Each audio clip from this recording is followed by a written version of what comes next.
Quand on commence à jouer à Magic, il n'est pas rare de ne pas savoir quel produit acheter. Et aujourd'hui, c'est de ça qu'on va discuter.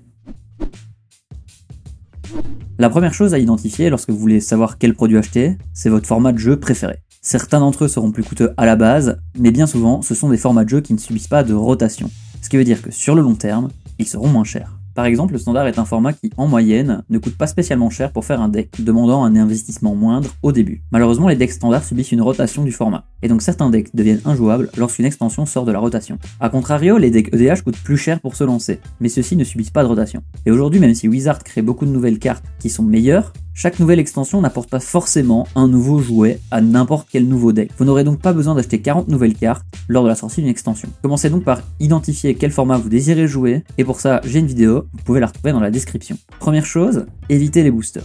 Les boosters n'ont jamais été faits pour récolter des cartes qu'il vous faut dans vos decks. Ils ont été créés pour la draft, un mode de jeu qui sert à découvrir une extension. Deuxièmement, il est réellement difficile de trouver la carte dont vous avez besoin dans un booster, voire une boîte de booster. Oui, d'accord, ça peut arriver. Est-ce que ça arrivera toujours ? Non. Est-ce que c'est rentable ? Rarement. Est-ce que ça en vaut la peine ? Probablement pas. Et dernièrement, les boosters vous donnent des cartes qui sont bonnes dans certains formats. Parfois, une carte n'est pas bonne dans un format, mais bonne dans un autre.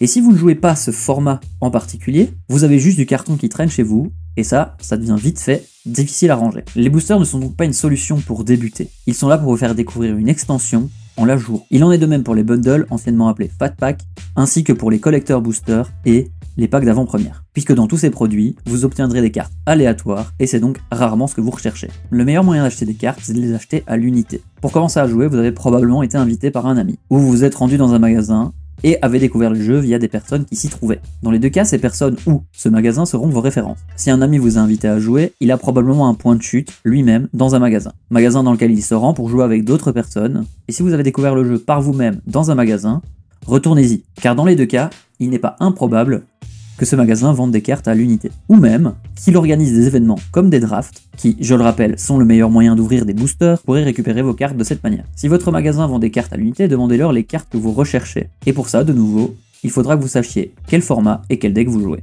Dans le cas où votre magasin ne vend pas de cartes à l'unité, et ça arrive, ou ne dispose pas de ce que vous recherchez, dirigez-vous vers des sites spécialisés.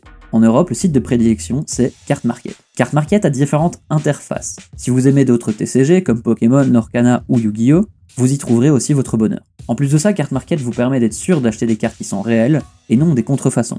Ce qui n'est pas certain sur un site comme Vinted par exemple. Sur Card Market, vendeurs professionnels et particuliers se rejoignent pour vendre les cartes dont ils disposent. Et donc, vous trouverez toujours votre bonheur. Mais alors, si je peux tout trouver sur internet, pourquoi je devrais aller en magasin ? En allant dans un magasin, vous aidez un commerçant local, commerçant qui vous a probablement aidé lorsque vous débutiez le jeu. Dans ce magasin, vous trouverez probablement tout ce qu'il faut pour protéger vos cartes, comme des sleeves, des deckbox ou des playmats, ainsi que des personnes avec qui jouer. Autant de raisons qui sont bonnes, choisissez celle que vous préférez. Ah oui, et éventuellement, quand ça fait longtemps que vous êtes en train de jouer, vous pourrez peut-être utiliser les toilettes du magasin aussi. Ça arrive pas avec les venteurs en ligne. Dernier petit conseil concernant les cartes à l'unité, si vous débutez, ne dépensez pas trop d'argent dans un deck. Il se peut qu'au final il ne vous plaise pas, et que les cartes que vous avez achetées ne soient pas adaptées à d'autres decks, ou pire, tout bonnement inutilisable dans un autre deck que celui que vous venez de démonter. Si vous êtes un peu plus avancé, il en est de même pour les fast mana. Ils sont toujours bons dans tous les decks, ça ne veut pas dire que vous devez en acheter 4 ou 5 si vous disposez de 4 ou 5 decks. Un seul suffira, pour ça, faites un proxy pour le placer dans les decks dans lesquels vous voulez le jouer. Attention, petite notion de différence entre proxy et contrefaçon, un proxy est clairement différenciable de la carte réelle, ce qui n'est pas le cas d'une contrefaçon. Posséder une contrefaçon, ça peut poser des problèmes si, malencontreusement, vous viendriez à vous en séparer. Et surtout, comme je l'ai déjà dit, avant de passer à la caisse, testez votre deck, pour éviter d'acheter des cartes qui ne fonctionnent pas, ainsi que pour ne pas acheter un deck qui ne vous plaît pas. Et pour ça, on y revient encore, les sites de deck building vous offrent de quoi tester votre deck en version digitale, sans adversaire évidemment, mais au moins, vous pourrez déceler les problèmes de vos decks. Ensuite, pour acheter des cartes, vous pouvez aussi vous diriger vers les decks préconstruits. Les decks préconstruits ne sont pas toujours les meilleurs du monde, mais ils sont un bon point d'accès à un format, en plus de ne pas être aléatoire. Chaque deck préconstruit offre donc une liste de cartes qui sera identique. D'abord, il existe les Challenger decks pour le standard et parfois le Pioneer. Ceux-ci remplacent les Duel decks vendus précédemment, et se rapprochent plus du niveau des Event decks qui n'existent plus non plus aujourd'hui. Ils vous offrent un deck et un sideboard pour un total de 75 cartes. Ils vous permettent d'accéder directement au format précité, sans devoir faire de recherche spécifique, puisque toutes les cartes vendues dans ce deck, au moment de leur sortie, sont jouables dans la rotation actuelle, et donc dans les tournois organisés par les magasins. Ensuite, les starter kits vous permettent d'acheter 2 decks.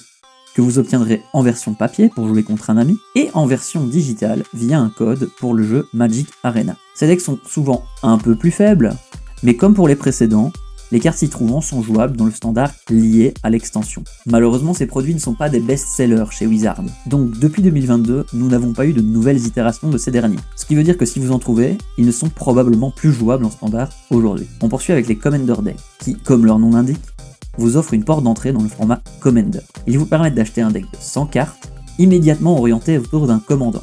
Notez que ce commandant est toujours une carte qui n'a jamais été imprimée auparavant. Il en est de même pour une quinzaine des cartes se trouvant dans le deck, et celles-ci seront d'ailleurs disponibles uniquement dans ce deck et dans les boosters collector. Et enfin, il existe la Commander Anthology, qui elle est bien plus rare. Une fois de temps en temps, Wizard décide de prendre 4 decks Commander précédemment sortis pour les réimprimer dans une anthologie. Au jour où je fais cette vidéo, il en existe 2. À partir du moment où vous savez que vous voulez vous diriger vers un de ces formats en particulier, tous ces decks préconstruits vous seront super utiles, car ils vous permettent d'avoir un deck améliorable à un prix abordable. Attention, ce que je dis est à prendre avec des pincettes, car depuis quelques années, Wizard a retiré le prix de vente conseillé de ses produits. Et donc habituellement, les magasins vendent à un prix plus élevé qu'auparavant, puisque si la demande augmente, les prix aussi. Mais souvent, ces decks préconstruits seront une bonne occasion d'acheter un grand nombre de cartes pour un prix plus bas que la moyenne. En plus d'être une base solide pour la création de decks, en vous laissant l'espace pour votre réflexion et votre personnalité. Ils sont donc un très bon point d'entrée dans un format.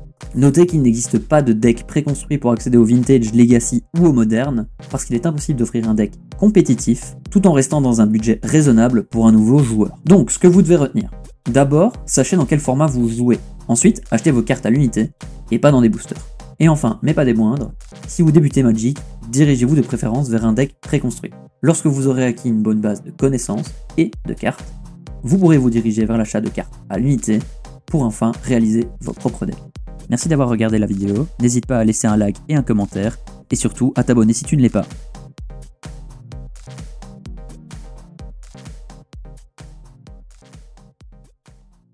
Tiens, t'es encore là toi? Non, c'est parce qu'il n'y a pas grand chose à voir ici. Enfin, merci, hein, bisous.